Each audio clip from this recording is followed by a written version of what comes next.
नमस्कार बच्चे। Again welcome you all to the online platform of Shiksha Niketan. तो मैथमेटिक्स में जितना आपका ज्योमेट्री का बेसिक था वो ऑलमोस्ट हमने कवर कर लिया हुआ है।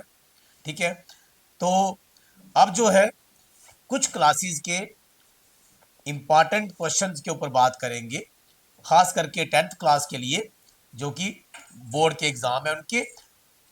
अब यहाँ पर आपका एक चैप्टर है प्रोबेबिलिटी। ठीक है, तो आज जो वीडियो है इसमें हम बात करेंगे प्रोबेबिलिटी के ऊपर। तो देखो, प्रोबेबिलिटी में आपके पास सबसे पहले क्या आता है, ये 9th के लिए भी इंपॉर्टेंट है, ये 8th के लिए भी इंपॉर्टेंट है। 8th क्लास इसको डाटा हैंडलिंग में पढ़ती है, 9th के लिए अलग से चैप्टर है। अब जो रैशनलाइज सिलेबस है उसमें डिलीट हो गया हुआ है, तो 10th के लिए ये बोर्ड का पेपर है। देखो बच्चे, पहली बात तो ये कि बोर्ड में इसकी वेटेज कैसे है। प्रोबेबिलिटी प्लस स्टैटिस्टिक्स, ये दो चैप्टर हैं आपके जिनकी टोटल वेटेज है 11 मार्क्स की। ठीक है, अब यहां से आपको मोस्ट ऑफ द केसेस में लॉन्ग आंसर आता है। स्टैटिस्टिक्स में 4 मार्क्स का और प्रोबेबिलिटी में आपको 3 मार्क का एक क्वेश्चन आएगा। ठीक है, यहां से आपको एक क्वेश्चन 2 मार्क्स का आएगा स्टैटिस्टिक्स से, और प्रोबेबिलिटी में आपको +1 दैट मीन्स 2 ऑब्जेक्टिव आएंगे। ठीक है, श्योर नहीं मैं कहता क्योंकि टोटल वेटेज है 11 मार्क्स की, लेकिन जो अभी तक जो पेपर्स आ रहे हैं, चाहे आप विंटर जोन का देखें या पिछले साल के देखें, वहां पर आपको इसी तरह से पेपर आता है कि प्रोबेबिलिटी से आपको एक शॉर्ट आंसर आता है 3 मार्क्स का, एंड देन 2 ऑब्जेक्टिव आते हैं। ठीक है, एंड देन स्टैटिस्टिक्स से एक 4 मार्क का और एक 2 मार्क्स का। ठीक है, तो आज हम बात करेंगे प्रोबेबिलिटी के ऊपर, क्योंकि आगे के लिए क्लास 11th में, क्लास 12th में आपके लिए बहुत इंपॉर्टेंट चैप्टर है ये। ठीक है, देखो, तो सबसे पहले आपके पास प्रोबेबिलिटी आ गया। प्रोबेबिलिटी क्या होते हैं? हाँ, जैसे आप बोलते हैं कि it may be rain in the evening, in the evening. Sure है आपको? श्योर है? पक्का नहीं ना पता कि होगी बारिश या नहीं होगी। आप बोल रहे हैं कि शायद शाम को क्या हो, बारिश हो, मतलब पॉसिबिलिटी है। क्या है? हो भी सकती है और नहीं भी हो सकती है। This is called probability. Probability means possibility, probability means possibility. ठीक है, अब हम इन एग्जांपल्स को रहने देंगे, थोड़ा सा मैथमेटिकली बात करेंगे कि मैथमेटिकली कैसे करते हैं प्रोबेबिलिटी को। ठीक है बच्चे, देखो, प्रोबेबिलिटी में आपके पास सबसे पहले आता है एक्सपेरिमेंट। ये ध्यान रखो, सबसे पहले आप क्या करते हैं? एक्सपेरिमेंट करते हैं। ठीक है, देखो, एक्सपेरिमेंट भी दो तरह के होते हैं। एक एक्सपेरिमेंट होता है डिटरमिनिस्टिक और दूसरा होता है रैंडम एक्सपेरिमेंट। अब जो प्रोबेबिलिटी है, यहां पर हम बात करेंगे रैंडम एक्सपेरिमेंट की। ठीक है, रैंडम एक्सपेरिमेंट क्या होता है कि जिसमें in which we don't know the result, जिसमें आपको रिजल्ट नहीं पता हो। और डिटरमिनिस्टिक एक्सपेरिमेंट क्या होते हैं? जिनमें आपको रिजल्ट पता हो। You understand everyone? For example, जैसे रैंडम एक्सपेरिमेंट की हमारे जो टॉपिक है उसमें रैंडम एक्सपेरिमेंट, तो हम ज्यादा इसकी बात करेंगे। हम जैसे फॉर एग्जांपल मैंने बोला कि tossing of a coin, tossing of a coin. अब जब आप एक कॉइन को टॉस करेंगे तो क्या आएगा आपका? आपको पता है कि पक्का हेड आएगा? नहीं पता है ना?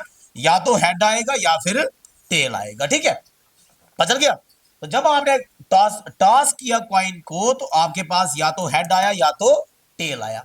ठीक है जी, अब इसको बोलते हैं जो रैंडम एक्सपेरिमेंट है उसका रिजल्ट। ठीक है, और प्रोबेबिलिटी में इसको हम बोलते हैं सैंपल स्पेस। क्या बोलते हैं? सैंपल स्पेस, या फिर उसकी आउटकम। ठीक है, या फिर क्या बोलते हैं, फिर से लिखते हैं। तो जैसे मेरे पास क्या आ गया, हेड आ गया एंड टेल आ गया। ठीक है, तो ये क्या है बच्चे आपका? ये है पॉसिबल आउटकम्स। ये क्या है? आप इसको पॉसिबल आउटकम्स बोल सकते हैं, आप इसको टोटल आउटकम्स बोल सकते हैं, आप इसको टोटल नंबर ऑफ आउटकम्स बोल सकते हैं, या फिर सैंपल स्पेस बोल सकते हैं। क्लियर हुआ? पता चल गया सभी को रैंडम एक्सपेरिमेंट क्या होता है, और उसके बाद जो सैंपल स्पेस है वो क्या होता है, कि जो आपका एक्सपेरिमेंट का रिजल्ट आएगा उसको हम क्या बोलेंगे, सैंपल स्पेस बोलेंगे। क्लियर टू यू, पता चल गया सभी को? ठीक है, देखो अगर आप चाहें तो एक एग्जांपल ले सकते हैं, जैसे मैंने क्या किया, डाइस को थ्रो किया, डाइस को क्या किया, थ्रो किया, ठीक है। लूडो खेलते हैं आप लोग, डाइस होती है आपके पास, क्या आता है जब आप उसको फेंकते हैं ऐसे करके, तो आपके पास या तो 1 आएगा, या 2 आएगा, या 3 आएगा, या 4 आएगा, या 5 आएगा, या 6 आएगा। ये क्या है, जब आपने डाइस को थ्रो किया, ये उसके सैंपल स्पेस है, ये क्या उसके सैंपल स्पेस। समझ आ गया, पता चल गया यहां तक? अब देखो आगे बात करते हैं, इधर से कॉइन वाली एग्जांपल लेके चलते हैं, बाकी ये मैं डाइस वाला आपको बाद में करवाऊंगा, वेरी इंपॉर्टेंट है डाइस वाला, ये ध्यान रखो, ठीक है। अब जैसे ये आ गया आपका, ठीक है। अब मैंने आपको पूछा कि भाई बताइए यहां पर जो हेड है उसकी क्या प्रोबेबिलिटी है, हेड की क्या प्रोबेबिलिटी है। अब कैसे करेंगे आप ये बताओ मुझे, है ना। अब यहां से आप देखोगे हेड कितनी बार आया हुआ है, अब ये टोटल कितने हैं ये बताओ, टोटल है 2, टोटल कितने हैं 2। हेड कितनी बार आया हुआ है, हेड आया हुआ है 1 बार। पहली बात तो ये है, जब मैंने आपको बोला कि हेड की प्रोबेबिलिटी निकालो, किसकी प्रोबेबिलिटी निकालो, हेड की, तो मेरा हेड क्या है उस समय में मेरा हेड है इवेंट। तो थर्ड आपके पास जो डेफिनेशन आई वो आई इवेंट, और बोर्ड पूछता है, ये ध्यान रखो मैं बोर्ड के अकॉर्डिंग बात कर रहा हूं। अब इवेंट को क्या लिखोगे आप, इवेंट को लिखोगे आप डेफिनेशन में subset of a sample space is called, subset of sample space is called event, उसको बोलते हैं इवेंट।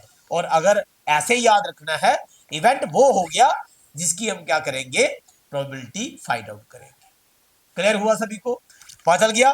तो अब यहां से अगर मैं हेड देखूं तो 1 बार है, ठीक है, टोटल कितनी बार है, 2 बार है, तो इसकी जो प्रोबेबिलिटी होगी वो 1/2 हो जाएगी, ठीक है।